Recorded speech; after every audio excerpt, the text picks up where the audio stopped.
우리 옆 사람에게 축복합니다. 사랑하고 축복합니다. 그런데 하세요. 그런데 지금처럼 살아도 되겠습니까? 저는 오늘 설교를 못하는 줄 알았어요. 갑자기 땀이 나고 온몸이 다리가 풀리는데 처음입니다. 아침에 집사람이 현미떡하고 이렇게 다 먹었는데 지금 괜찮아요. 계속 기도 하나님 저 이러면 어떡합니까? 그래서 제가 막 식은 땀이 나면서 그랬는데 하나님이 오늘 큰 은혜 주실 줄 믿습니다. 제가 늘 건강하고 그러는데 왜 갑자기 이런 현상이 왔는지 모르겠습니다. 그런 하나님의 은혜가 있기 때문에 이런 상황이 됐다고 생각을 하고요.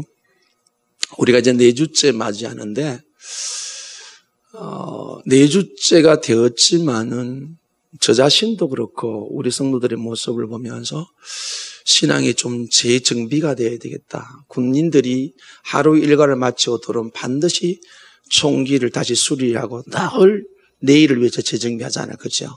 그런 의미를 생각하고요. 물론 우리가 새벽마다 성경을 한 장씩 이제 구약 성경 열왕기하를 마치 오늘부터 요한복음 들어갔는데 늘 제가 한 주간 동안 묵상하고 또 제게 주신 큰 은혜들을 주일날 집중적으로 모아서 말씀을 전하는데 삶 속에 적용하고 그러다 보니까요 저 자신에게도 이 말씀이 큰 은혜가 되고 그런데 오늘 우리 말씀의 제목이 승리하는 신앙생활이라는 말을 제가 제목을 달았을 때는 승리 못하는 신앙도 있다는 거예요. 그렇죠? 우리가 신앙이 승리할 수도 있는가 하면은 그리스도인임에도 불구하고 승리를 못할 수도 있다는 사실입니다. 오늘 본문에 등장하는 이 인물이 요시야 왕인데 왕이 나오죠. 22장부터 나오는데 남왕국 16대 왕입니다. 시대적인 상황은 BC 622년. 이미 BC 722년에 북왕국 이스라엘은 아수르에게 멸망을 당했고 지금 남왕국도 굉장히 위태위태합니다.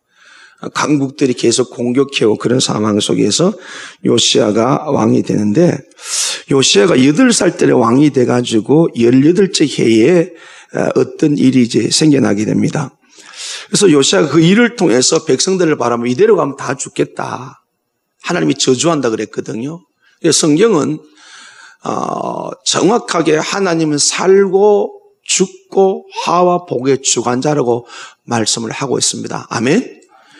세상 그 누구도 그런 말을 하지 않는데 성경은 정확하게 하나님은 살리시기도 하고 죽이시기도 하고 화를 주시고 복을 주시기도 하고 그래서 생사복의 주관자가 하나님이시라고 성경 명백히 말씀을 하고 있는데 왕이 되어서 26살이 되는 그 해에 어떤 사건을 보면서 이대로 살다가는 큰일 나겠다. 우리의 미래가 없겠다. 그래서 어떤 것보다도 신앙 개혁을 일으켜야 되겠다. 그래서 요시야 왕이 종교 개혁을 일으키는 장면을 오늘 우리가 보게 됩니다. 그래서 우리가 이 말씀에 비추어서 조금 전에 우리가 여담처럼 나누었던 이렇게 살아도 되겠습니까? 하고 질문을 해봤는데 뭐라고 대답을 주셨습니까? 다시 한 번 더 질문해 봅시다. 지금처럼 살아도 되겠습니까? 그냥 묵뚝뚝하게 막 좀 이렇게 감정을 넣어가지고 뭐라고 대답하셨어요? 괜찮대요? 쭉 이대로 가서 제가 모르긴 해도 지금처럼 살아서 잘 안 될 것 같은데 요시야 왕이 보니까 역사를 이렇게 봤더니 하나님의 백성임에도 불구하고 흥황할 때도 있고 망할 때도 있더라는 거예요. 그리고 개인적으로도 승리할 때도 있고 실패할 때도 있다는 겁니다. 이 왕의 마음속에 실패보다는 승리가 낫잖아요. 망하는 것보다 흥하는 건 낫잖아요. 할렐루야. 오늘 이 자리에 오신 분들 다 흥할 수 있기를 주님의 이름으로 축복합니다. 지금 자꾸 예배당이 점점 줄어든다는데요. 지금도 저 위에도 꽤 올라가 있고 늦게 오시는데 앞으로 꽉 짜야 않기를 원합니다. 그래서 예배 드림에 좀 도와서 그리고 먼저 오시는 분들은 복판에 앉으시면 양옆에서 들어갈 수 있잖아요. 그죠? 근데 양가에 딱 앉아 계시면 굉장히 불편합니다. 그래서 우리는 배려하는 마음이 있어서 먼저 오신 분들은 자리, 의자에 복판을 앉아주시기 원합니다. 이거는 설교가 아닙니다. 네. 그래서, 그리고 이 히스기야의 이 표현, 느낀 것 속에서 오늘 우리가 예수를 믿고 사는데요. 우리가 예수 이름으로 승리할 수 있는가 하면 그렇지 못한 실패의 삶을 얼마든지 살아갈 수 있다는 겁니다. 그런데 성공하고 실패하고 흥하고 망하고 하는 기준이 명확히 있다는 것을 이 요시야가 알은 거예요. 22장 2절을 보세요. 요시야가 여호와 보시기에 정직히 행하여 그의 조상 다윗의 모든 길로 행하고 좌우로 치우치지 아니하였더라. 아멘. 성경에 남유다 왕국에 특별히 이제 이런 칭찬을 받은 사람 4명 중 히스기야하고 몇 명이 나오는데 이건 극찬입니다. 하나님이 항상 이스라엘 백성의 역사 속에서 하나님의 마음을 드러낼 때 언제 어떻게 드냐면 내 종 다윗을 생각하여 그랬어요.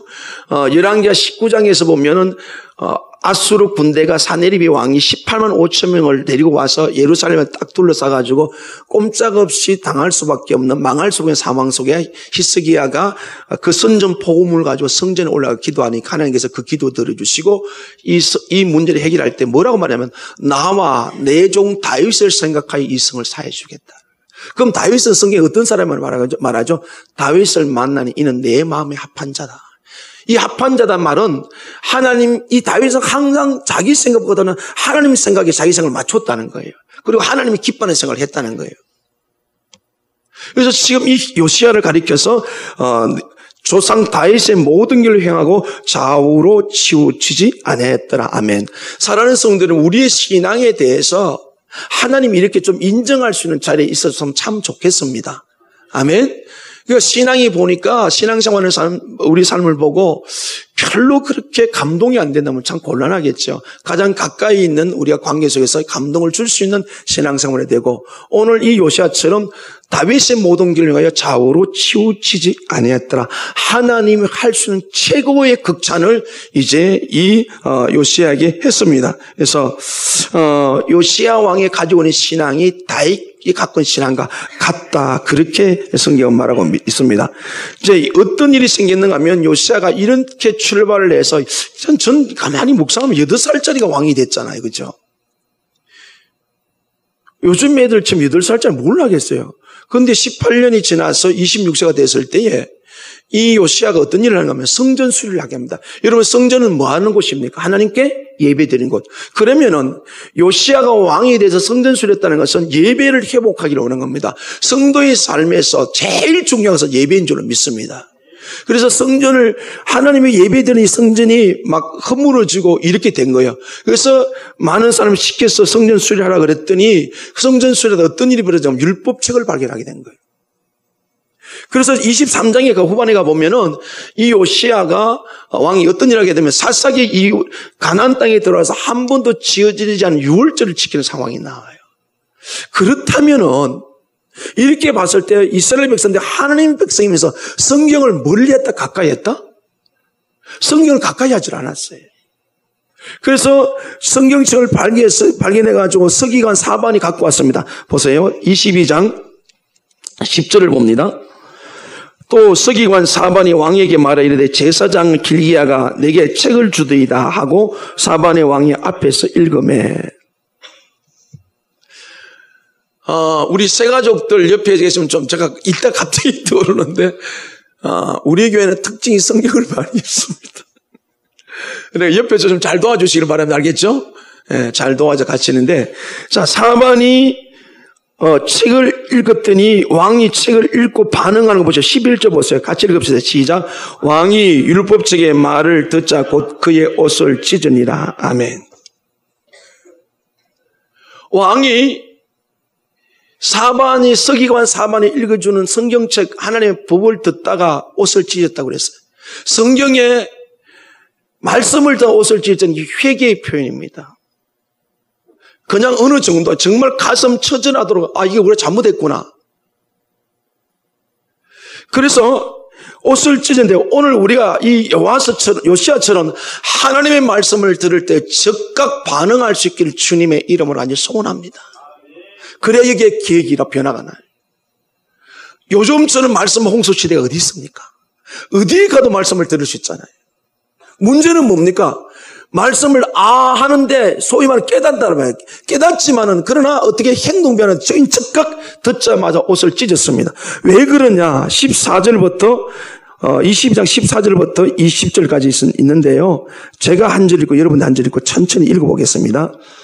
이에 제사장이 길기야와 또 아이감 악볼과 사방과 아사야가 여선지 홀다기로 나아가니 그는 할라스의 손자 디과의 아들로서 예복을 주관하는 살롬의 아내라 예루살렘 둘째 구역에 거주하였더라.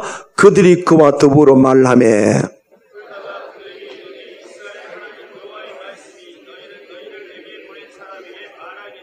여호와의 말씀이 내가 이곳과 그 주민에게 재앙을 내리되 곧 유다 왕이 읽은 책의 모든 말대로 하리니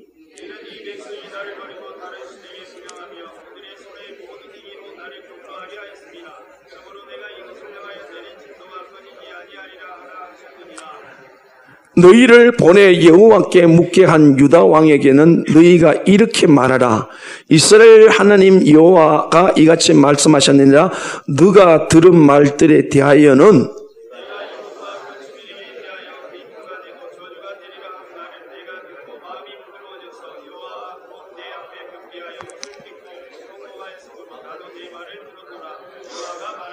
같이요. 그러므로 보라, 내가 너로 너의 조상들에게 돌아가서 평안히 묘실로 들어가게 하리니 내가 이곳에 내리는 모든 재앙을 내 눈이 보지 못하리라 하셨느니라 하니 사자들이 왕에게 보고하니라. 아멘.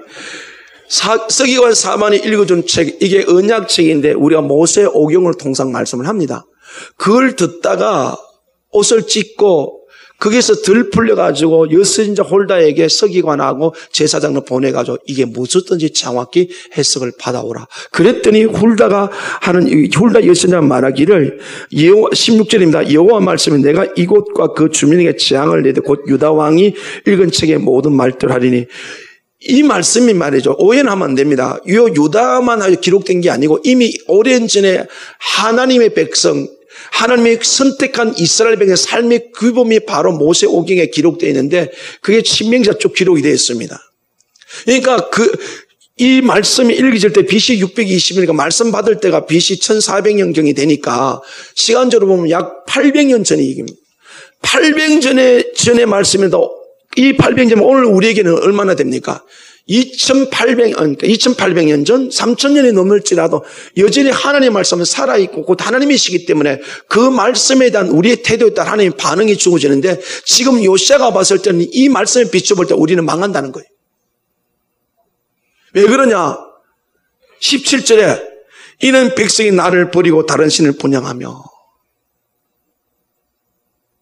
그래서 그 말을 들은 요시야가 어떻게 했다고요? 19절이 그렇게 말했죠. 내가 이곳과 그 주민에 대하여 빈터가 되고 저주가 되리라 한 말을 내가 듣고 너가 마음이 부드러워져서 여호와 앞고 내 앞에서 겸비해 옷을 찢고 통과했으므로 나도 너 말을 들으느라 여호와가 말하였느니라. 아멘. 저는 오늘 아침에 이런 기대를 하고 저 자신에게도 그렇고 여러분에게는 소원을 갖습니다. 하나님의 말씀을 들어보니까 내가 잘못 살아온 거예요.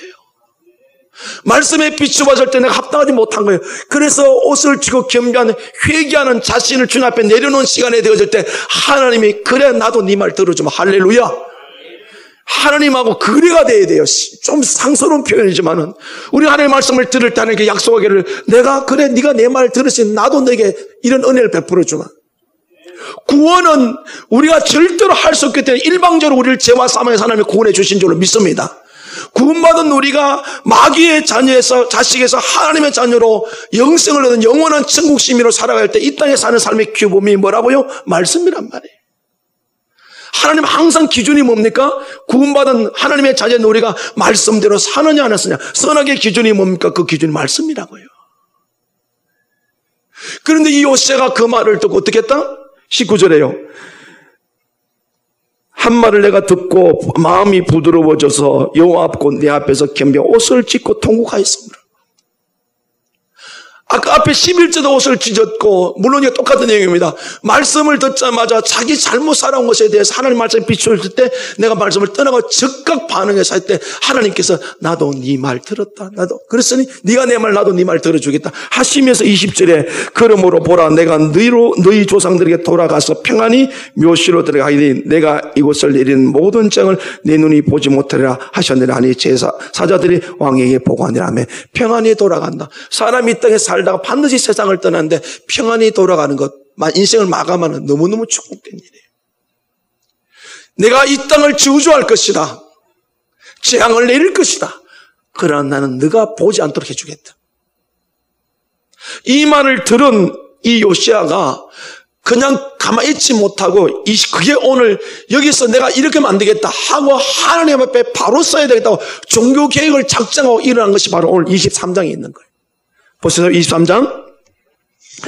왕이 보내 유다와 예루살렘의 모든 장로를 자기에게 모으고 2절 같이 읽어요.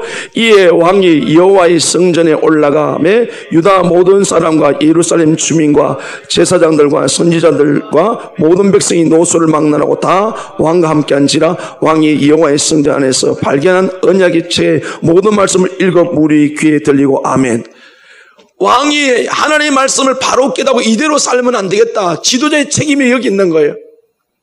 그래서 다 불러 모았어요. 여기 주목할 단어가 있어요. 백성이 노소를 막론하고 연세가 많든지 어린아이들 다 왔다는 거야. 할렐루야. 우리의 가정의 모든 사람이 어린아이든 어른이든 할아버지든 할머니든 우리 꿈과 사랑의 남녀노소를 모두 모두가 주 앞에 설 수 있기를 간절히 소원합니다. 다 왔다는 거예요. 다 온 그들에게 요시야 왕이 한 게 뭡니까? 하나님의 언약책의 모든 말씀을 읽어 우리 귀에 들리고.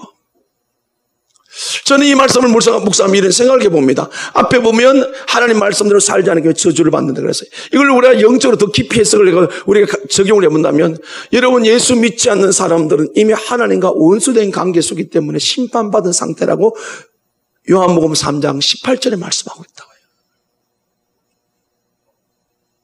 그럼 지금 예수를 믿어 천국을 가지고 사는, 천국을 소망하는 사는 우리는 그럼 예수 믿지 않는 내 주변에 있는 이들을 어떻게 해야 되겠습니까? 우리는 그들이 주님의 말씀을 듣고 주께 돌아올 수 있도록 기도해야 될 줄로 믿습니다.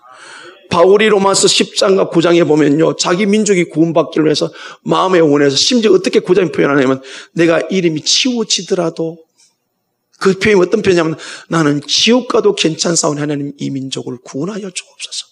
그 마음의 손을 뭐 하느냐? 10장에 가보면 하나님께 기도해요. 제가 여러분의 진실로 하나님의 은혜를 받기를 원하고 하나님의 응답을 받기를 원하면 제일 먼저 해야 될 일이 기도인 줄로 믿습니다. 저는 우리 꿈과 사랑의 교회에 대해서 개인적으로 제가 욕심이 아니고요, 정말 주님 앞에 설 때 하나님 이 몸된 교회를 설 수밖에 없다. 왜 그렇게 생각하는지 아세요? 이유가 있어요.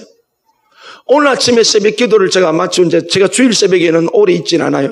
일부에 예배가 있기 때문에 6시 50분에 나오는데 계속 기도하는데 8명이 앉아있는데 남자가 7명, 여자가 1명. 이 거룩한 꼬라지를 본 적이 있습니까? 교회 가면 전부 여자가 있는데 남자는 없어요. 평일날도 항상 그래요. 이게 무슨 이야기냐면요, 남자들이 기도하는 것이 쉽지를 않아요. 남자들 깨끗하면 10분이에요. 여자분들은 인내심이 많아요. 아기를 낳아봤기 때문에. 꼭 그런 건 아니지만 대한민국 모든 교회가 여자분들이 더 기도의 마지막 시간 남아있어요. 하나님은 할 수 있는 것 드려도 기뻐하세요. 그러나 힘든 것 드릴수록 더 기뻐할 줄은 믿습니다. 저는 그렇게 믿어요. 그러니까 환경이, 지금 직장 생활로 사회에서 얼마나 힘듭니까? 전쟁을 치르잖아요.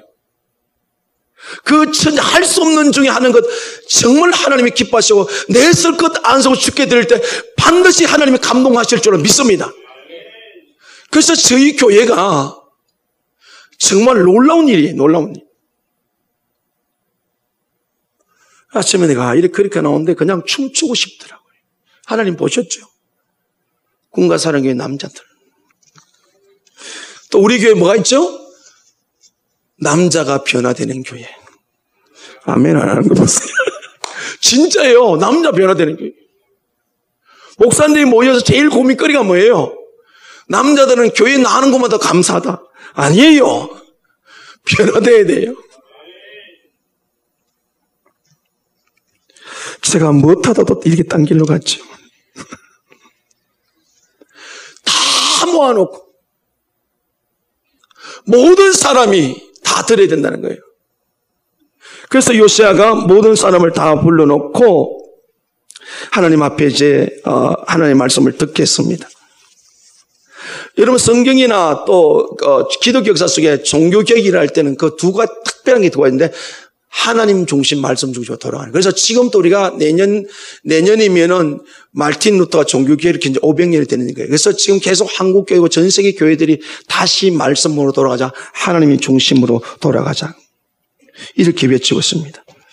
그래서 남녀 모든 백성의 노소를 막노라 모든 사람이 하나님의 말씀을 들어서 들은 그대 읽혀주면서 뭘 요구를 하냐면 두 가지를 요구했어요. 그 첫 번째가 3절에 있습니다. 제가 읽을게요. 왕이 단위에 서서 여호와 앞에서 언약을 세우되 마음을 다하고 뜻을 다하여 여호와께 순종하고. 아멘. 여기 순종하는 말 뒤라는 뜻인데 뭐냐면 하나님의 뒤를 따라라. 하나님의 뒤를 따른다 그런 뜻이에요. 이게 무슨 하나님의 중심이에요. 여러분 우리가 객관적으로 간단하게 생각해 보십시오. 우리가 어떤 사람을 따라갈 때 내 마음 중심에 그 사람에 대해 생각해서 못 따라가요. 저 사람이 어떤 사람이지? 안 믿으면 두 마음에 절대로 못 따라가요. 그러니까 순종한 하나님 중심이다. 하나님의 뒤를 따른다. 이 순종. 근데 우리가 지금 우리 신앙을 개혁해야 될 게 뭐냐면 내가 지금 하나님의 뒤를 따르지 않고 있다. 하나님 중심의 삶을 안 살고 있다. 하나님께 순종하지 않을 때 나타나는 현상들이 있습니다. 그게 뭔 줄 아세요? 미래가 불안해요. 염려가 내 안에 있어요. 근심이 있어요. 걱정이 있어요. 그러다 보니까 불평이 생겨나요. 불만이 생겨나요. 원망이 있어요. 이게 어떤 상황의 현상이다? 내가 지금 하나님의 중심을 살지 않고 하나님 뒤를 따라가지 않고 하나님께 순종하지 않기 때문에 내 장래가 불안하고 내 모든 삶 염려, 걱정이 찾아드는 거예요. 여러분 표현하세요? 하나님과 바른 관계되어 있으면은 주님이 내 안에 중심이 되어 계시면 하나님 순종하면 하나님이 우리가 제일 먼저 주시는 게 뭡니까? 평안인 줄로 믿습니다. 그런데 지금 그렇게 가고 있지 않다면 오늘 우리 계획을 일으켜야 돼요. 바꿔야 돼요. 그게 이스라엘 백성의 역사 속에 나와요. 출애굽에서 가는 오정 속에서 불기둥 구름기둥으로 밤낮으로 인도하는데도 이스라엘 백성 걸핏하면 원망하고 불평하고 그 결정타 어디 나옵니까? 가나안 정탐을 해와요. 40일 동안을 12명을 보내왔는데 여러분 생각해 보세요. 그 생명부지의 땅에 갔는데 12명이 막 돌아다니면 거기에 있는 7부족인데 그 험한 사람들 가만 놔두겠어요? 그 하나님이 지켜서 40일 무사히 마치고 돌아왔습니다. 돌아와서 너무너무 좋은 땅인데 못 들어간다 그래요. 왜? 하나님은 분명히 주신다고 그랬잖아요. 못 들어간다. 자, 하나님 중심이에요? 아니잖아요. 하나님 뒤를 따라가 아니잖아요. 순종 아니잖아요. 그죠?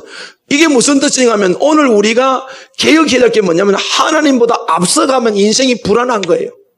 예수를 믿으면 염려투성이에요. 걱정투성이에요. 여러분 지금 어떤 상태면 하나님 뒤를 따라가고 있어 하나님보다 앞서가고 있습니까?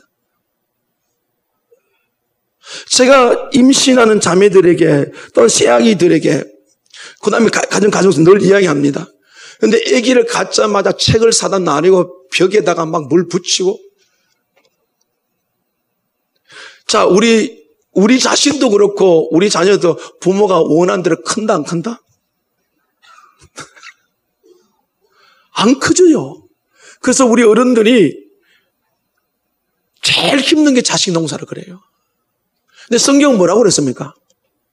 맡기라고 그랬잖아요.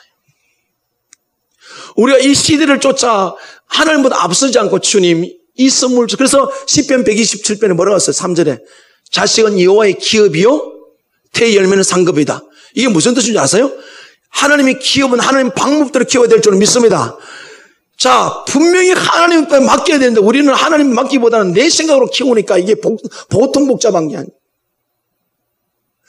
오늘 지금 광고에 보면 16개월 이하는 영아부에 17개월 이상은 유치부에 가는데 아기를 못 맡게 한 명의 아기를 못 가는 엄마 10년 이해요. 우리 교사들 잘 봐줍니다. 그래서 이건 맡기시기를 바랍니다. 영아부를 맡기시고요. 그 다음에 17개월 된 사람은 여기 맡기면 우리 유치부 잘 가르쳐 주세요. 오늘 우리가 하나님께 맡기지 않았기 때문에 내가 앞서가다 보니까 하나님이 불기둥을 구름기도 인도하고 성경은 언제든지 하나님이 우리 앞서가시는 줄 믿습니다. 보십시오. 여리고 점령 요단강 건널 때도 여호수아가 누굴 만납니까? 앞서간 군대 장관을 만나잖아요. 기억하십시오. 항상 하나님은 우리 생에 앞서가시는 줄 믿습니다. 그렇게 말하는 사람이 누굽니까? 다윗이라고요. 여호와는 나의 목자시니 내가 보증이 없다. 양과 목자의 생리는 절대로 양이 앞서가는 게 아니에요. 언제나 목자가 앞서가는 줄 믿습니다. 험산, 줄령, 온갖 다 짐승들을 퇴치하면서 언제나 목자가 앞서가고 양은 뒤만 따라가면 되는 거예요. 근데 양이 앞서가면 어떻게 돼버립니까? 길을 잃어버려요. 푸른 초장 못 찾아가요. 시편 23편 한번 보십시다.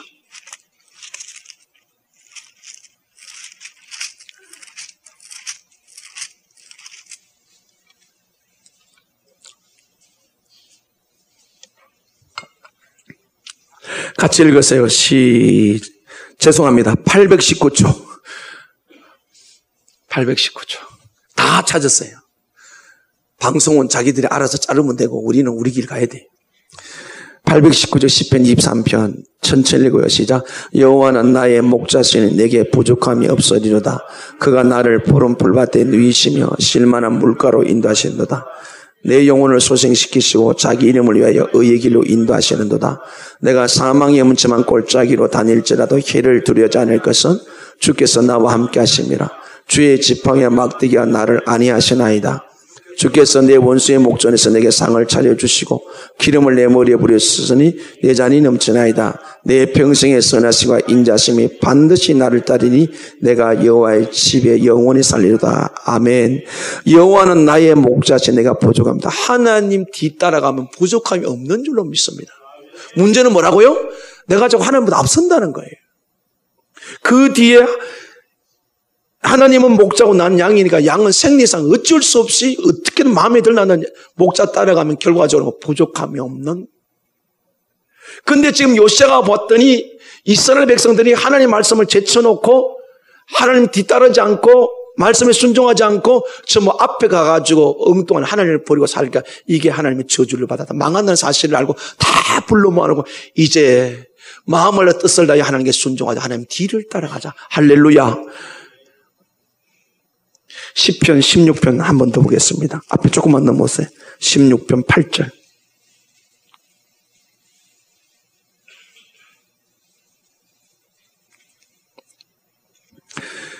(16편 8절) 같이 읽어요. 시작. 내가 여호와를 항상 내 앞에 모시며 그가 나의 오른쪽에 계심으로 내가 흔들리지 아니하리로다. 아멘. 다윗이 언제 항상 하나님 앞에 모셨다. 이 말은 내가 하나님 뒤를 따라갔다는 거예요. 그러니까 시편 23절에 3편에 여호와는 나의 목 똑같은 말이잖아요. 그죠? 그랬을 때 어떤 일이 벌어집니까? 9절, 10절, 11절 같이 천천히 읽어요. 시작. 이러므로 나의 마음이 기쁘고 나의 영도 즐거하며 내 육체도 안전히 살리니 이는 주께서 내 영혼을 소홀에 버리지 아니하시며 주의 거룩한 자를 멸망시키지 아니할 것입니다. 주께서 생명의 길을 내게 보이시니 주의 앞에 늘 충만한 기쁨이 있고 주의 오른쪽에는 영원한 즐거움이 있나이다. 아멘. 하나님을 앞에 모시고 내가 뒤로 따라갈 때 제일 먼저 찾아오는 게 뭐다고요?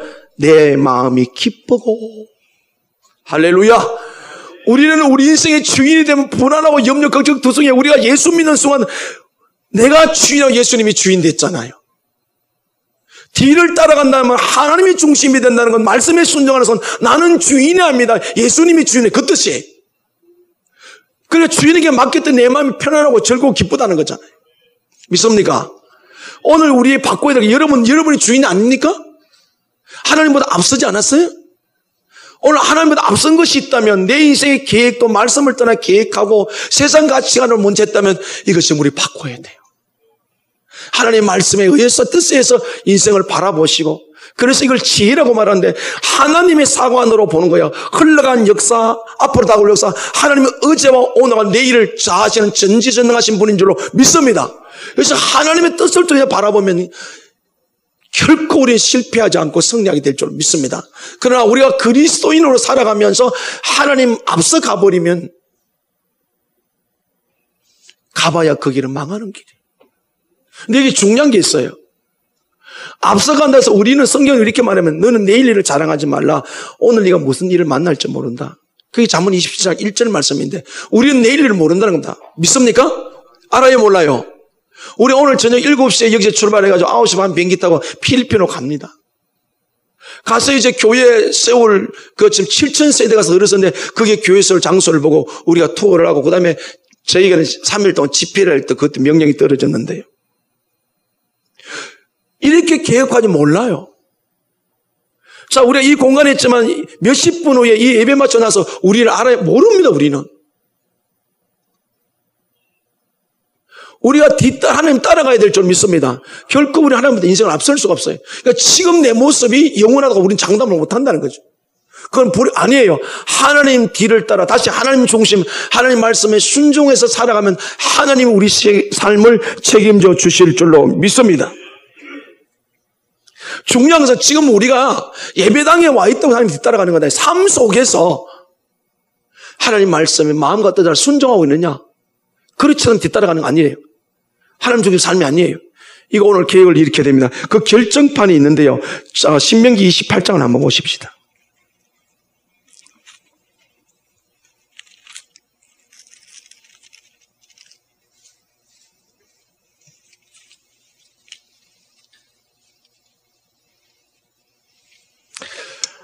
(304쪽입니다) 1절 2절을 같이 읽습니다. 304쪽 28장 1절 2절 같이 읽어 시작. 너가 너 하나님 여호와의 말씀을 삼가 듣고 내가 오늘 너에게 명령하는 그의 모든 명령을 지켜가면 내 하나님 여호와께서 너를 세계 모든 민족에 뛰어나게 하실 것이라. 너가 내 하나님 여호와의 말씀을 청정하면 이 모든 복이 내게 임하게 내게 이르리니 아멘. 우리 교회가 세계 상위 1% 리더를 위해 기도하는 것이 바로 1절의 말씀에 근거한 거예요. 그런데 뭐 해야 된다? 하나님 말씀을 삼가 듣고, 이 삼가란 말은 부지런한 뜻이에요. 부지런히 듣고 지켜 오늘 명령을, 오늘 너게 명령하는 그 모든 명령을 지키면 너는 모든 세계 민족에 뛰어날 것이다. 할렐루야.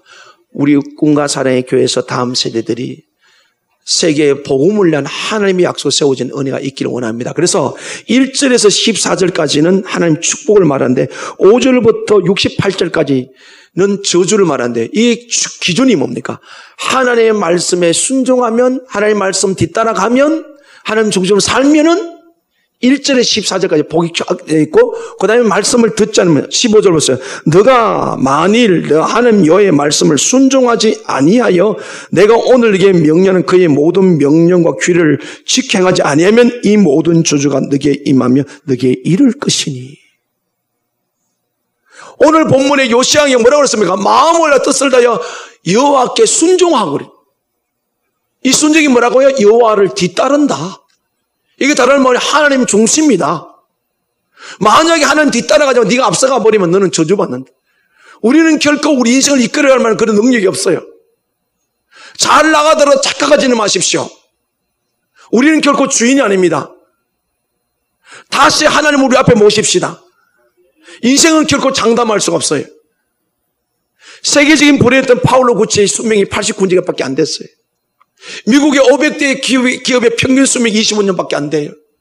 이 지구촌에 동일한 민족이 살아남은 민족은 하나도 없습니다. 유일하게 하나님이 선택한 이스라엘 민족은 동일한 민족 살아있죠. 왜요? 그들은 물론 구원에서는 우리가 다음에 말씀드리겠지만 하나님의 선민은 언제나 그들은 하나님 앞에 모시고 선민의식으로 살아가기 때문에 하나님 지켜주시는 거예요. 그래서 오늘 여기 보면 2절에 28절 2절이 이게 굉장히 주목할 말씀인데 너가 너 하나님 여호와의 말씀을 청종하면 이 모든 복이 너에게 임하여 너에게 이르니 아멘. 여기 보면 말씀을 청종하면 이게 번역이 듣다 순종하다 이렇게 되는데 딱 같은 말씀인데 순종하면 하나님을 앞에 모시고 살아가면 모든 복이 너에게 임하여 여기 임한 날이 뭐냐면 복들이 너를 따라와서 낚아채운다는 거예요.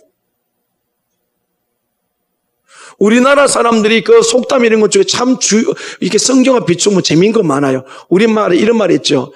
사람이 돈 따라가면 안 되고 돈이 사람 따라와야 된다. 이 말 하죠. 그런데 이 세상 어떻게 살아가죠? 돈을 따라 살아잖아요. 돈을 따라가는 길은 그 길은 험한 길이에요. 그건 절망의 길이에요. 왜? 돈이 나쁘다는 게 아니라 돈 자체가 사람을 지켜줄 수 있는 힘과 능력이 있는 거 아니에요. 오늘 이 말씀이 무슨 말씀이냐면 네가 내 말에 청종하면 하나님의 복이 네 앞서 추월해 갈 것이 이 뜻이에요. 우리가 하나님 뒤따라가면은 하나님께서 우리가 복을 어떻게 준다? 앞서가서 추월해서 준다는 뜻이에요. 할렐루야. 우리 이 은혜가 있기를 원합니다. 우리가 얼마나 아둥바둥 열심히 살아요. 근데 많이 힘들잖아요. 근데 하나님 우리가 답을 주기를 뭐라고 준다고요? 너가 여호와의 말씀을 청종하면 이 모든 복이 너에게 임하여 임한단 말이 추월한다, 낚아챈다. 하나님 복이 네 앞서갈 것이다. 할렐루야. 이 기적, 아니 기적이 아니에요. 약속이에요. 누구든지 하나님 뒤를 따라가면 하나님 중심으로 살면 하나님이 앞에 가서 내가 네 앞에서 복을 주겠다. 할렐루야. 그게 가나안 땅의 역사잖아요. 주님이 뭐라고 그랬어요? 가나안 땅에 들어가면 심지 않은 데서 그 다음에 거두지 않은 데서 짓지 않은 집에서 살 것이다. 뭐 하면? 하나님 말씀에 순종하면. 그래서 오늘 우리 아침에 우리가 개혁을 일으킬 것이 있는데 우리 삶에 어떤 복이 임하냐 이마가 떠나가가지고 말씀을 떠나 내가 앞서가면은 하나님은 내가 저주를 받는다. 왜? 우리는 그런 존재가 못 되기 때문에 하나님을 내 인생의 앞에 모시고 하나님 말씀에 순종하여 중심으로 살아가면 하나님께서 약함 가운데서 우리를 세우시고 은혜를 반드시 넘치게 주실 줄로 믿습니다. 제가 이 말씀을 묵상하면서 히브리서 11장에 나타나는 믿음의 사람인데 가만히 봤더니 믿음의 사람이 어떤 사람이냐? 하나님을 중심에 모신 사람이에요. 그리고 하나님의 뒤를 따라가는 사람이에요. 결코 하나님보다 앞서지 않았어요. 오늘 저와 여러분의 하나님이 믿음이 없으면 하나님을 기쁘시게 할 수 없다. 근데 그 믿음이 뭐라고요? 하나님 중심의 삶을 살고 하나님의 뒤를 따르는 사람이에요. 하나님을 앞세우는 사람이에요. 우리가 여러 가지 생각들이 있고 여러 가지 썩이 되겠지만 언제나 하나님을 앞세울 수 있는 은혜가 있기를 주님의 이름으로 소원합니다. 이 믿음의 사람들에게 하나님은 은혜 주기를 주저하지 않으셨어요. 제가 세가지고 공부를 가르칠 때에 교회 안에 세 타입이 있다고 말씀을 드렸잖아요. 교회를 다니지만 예수를 믿지 않아서 늘 자기 중심으로 사는 사람. 그 다음에 예수를 믿지만은 중심에 자기가 앉아있고 예수님이 사이에 있어서 육신에 속한 그리스도 어린아이. 그 다음에 세 번째는 예수님을 모셔서 마음 중심에 모시고 사는 신령한 자, 성숙된 자. 이 세 부류에서 첫 번째 사람은 믿음이 없죠. 두 번째, 세 번째 사람, 예수님 모셨지만은 자기가 주인 된 사람과 예수님 모시고 예수님 주인 사람은 믿음이 자라고 안 자고는 세 번째 사람밖에 믿음이 안 자라요. 우리가 예수님 만났으면 이것도 구원의 은혜지 않습니까? 그러나 삶의 믿음이 자라는 것은 내가 주인이 아니라 예수님이 주인이 될 때 믿음이 자라게 될 줄을 믿습니다. 그래서 히브리서 5장 14절에 장성한 자는 단단한 식물은 장성한 자의 것이니 지각을 사용하여 연단을 받아 선악을 구별한다. 진정으로 성장한 사람이 성숙된 사람 누굽니까? 말씀을 기준해서 옳고 그름을 판단하는 사람. 말씀을 앞서올 때 하나님의 중심이 될 때 오늘 요시야가 게을린 것처럼 오늘 우리 안에 그런 은혜가 있기를 주님의 이름으로 간절히 축복합니다. 그 다음에 두 번째 요시야가 이렇게 말합니다. 3절 하반절인데요. 그의 계명과 법도와 율례를 지켜 이 책에 기록된 이 언약의 말씀을 이루게 하리라 하매 백성이 다 그 언약을 따르기로 하리라. 아멘. 첫 번째 말씀하고 관계 뗄 수 없는 관계인데 하나님의 중심에 그 다음에 순종, 하나님의 뒤를 따르는 것은 그 기준이 그게 뭐예요? 그게 말씀이에요. 그래서 지금 이 요시야가 이 책에 기록된 이 언약의 말씀을 이룬다. 이 이룬다는 뜻이 뭐냐면은 살리다. 이게 쓰러진 짐승을 일으켜 세우다. 그런 뜻이에요. 이게 의역이 되지 무슨 뜻인가 하면 말씀을 실천해야 된다. 지금 이스라엘 백성들이 말씀이 있지만 뭐가 문제에서 말씀을 실천하지 않았다는 거죠. 행하지 않았다는 거죠. 오늘 우리 신앙에 뭡니까? 문제가 말씀을 너무너무 많이 듣지만은 그럼 뭘 하지 않는다? 이루지 않는다. 다시 말해 살리지 않는다. 다시 말해 실천하지 않는다는 거잖아요. 실행하지 않는다는 거잖아요. 이 문제점을 여러분 파악하겠습니까? 표정들을 보니까 나는 괜찮다고 하는 것 같은데 정말 괜찮아요? 말씀 다 실행합니까? 그래서 야고보는 말합니다. 행함이 없는 믿음은 죽은 믿음입니다. 도를 듣는 사람이 복 있는 사람이 아니라 도를 듣고 지켜 행하는 자가 복이 있다 그랬어요. 오늘 우리 시대의 개혁의 관건이 뭡니까? 그래서 요한계시록 마지막 성경책 1장 3절에 정말로 주의 말씀을 듣고 읽고 지켜 행하는 자가 복이 있다. 할렐루야. 오늘 우리에게 진정으로 개혁될 게 뭡니까? 하나님도 중심에 모셨다 할 수 있겠지만은 중심에 모셔지면 저절로 뒤따라가면 저절로 말씀을 지키게 될 줄로 믿습니다. 오늘 요시야가 이 언약의 모든 기록된 것을 이루게 되려고 백성들이 그렇게 하겠다고 그랬어요. 경제나 국방이나 실력이나 재능이 문제가 아니라 그리스도의 문제는 하나님의 뒤를 따라가는 하나님을 목자로 섬기고 사는 삶 그리고 주님이 하신 말씀을 실행할 때 이룰 때에 이 말씀을 살아가길 때 여기에 변화와 역사는 하나님이 책임져 주실 줄로 믿습니다. 에스라 7장에 보면요, 이스라엘 백성이 바벨론 포로 붙잡고 남유다 가서 70년 만에 기왕 계속해서 올라오는데 에스라가 올라와서 7장 10절에 보면요, 말씀을 준행하고 또 자기가 가면서 가르치기로 결심을 해요. 내가 반드시 왜 그렇게 됐습니까? 우리가 왜 하나님의 버림을 받아서 외국까지 가서 종살이 해야 되느냐? 하나님의 말씀을 지키지 않았어. 그거 와서 철저하게 결심하기를 반드시 가르칠 것이다. 왜 가르칩니까? 성경 공부를 하는 이유가 뭡니까? 지키기 위해서 가르치는 줄 믿습니다.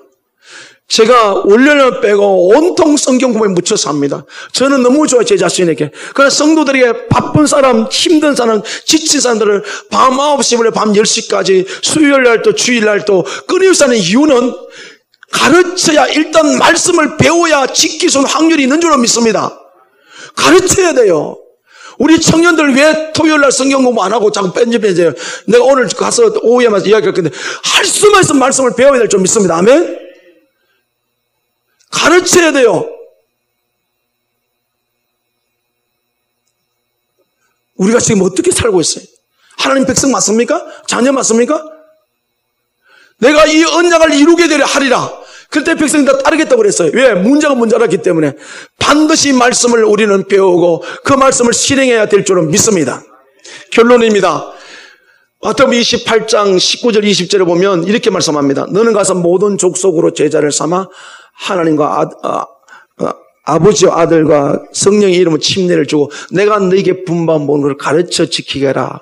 볼지어다 세상 끝날까지 내가 너와 함께한다. 그런데 거기 보면은 가르쳐 지켜야 되는데 일본어는 어떻게 번역하냐면 지키도록 가르쳐 이렇게 됐어요.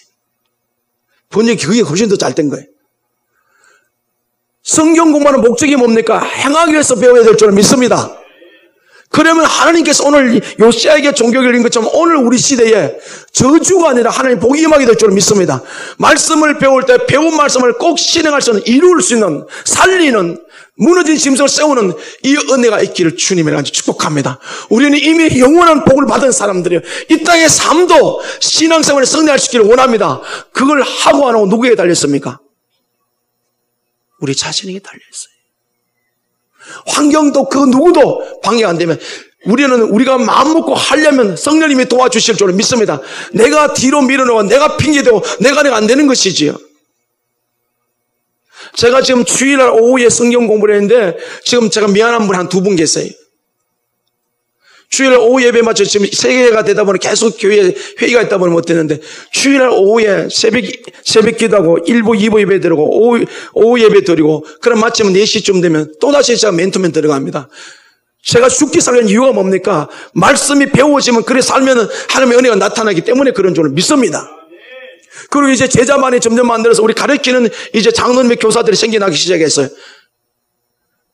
말씀을 이룰 수 있는 교회가 되기를 원합니다. 말씀을 실행할 수 있는 교회가 되기를 원합니다. 반드시 하나님이 승리케도록 도와주실 줄을 믿습니다. 이 은혜가 우리 모두의 간증이 될 수 있기를 주님의 이름으로 축복합니다. 아멘. 기도합니다.